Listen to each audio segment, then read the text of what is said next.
Mario once again.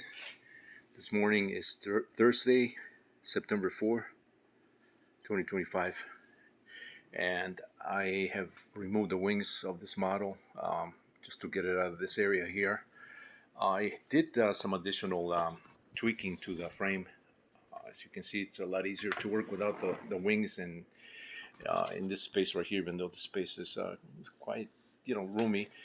Uh, with this model, it was a little bit hard to work with around the wings and some of these areas here. But I did do some further enhancements to the framework.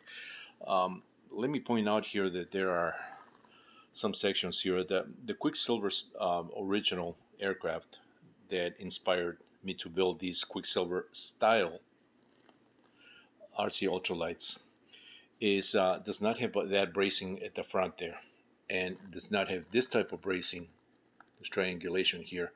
Um, in my smaller scale ones, they're very true to the Quicksilver aircraft in my own style, but it is more in scale without these types of braces that I employed here. And now I employed this bracing here, this triangulation, just to give it a little more support, because this is it's a much heavier model, and if you don't support this um, the way that I'm supporting it, it does have a little flex to it. So I decided to do this right here.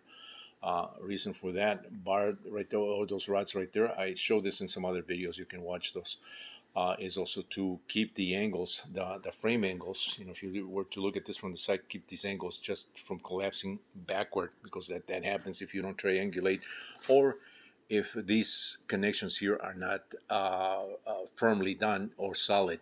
I believe in the full scale ones, they have a welded, this section here, this triangulated front with the down tools, and the bar where the seat attaches to is all welded, so it's able to retain more the angles, because this is all done with bolted connections. There's no welding here, so a lot of these connections need to be tight, and this reinforcement here really helped the the framework.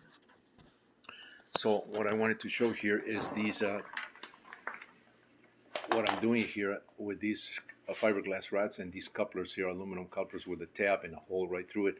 So I've done this to all these fiberglass rods. You can see how nice and tidy that looks. And so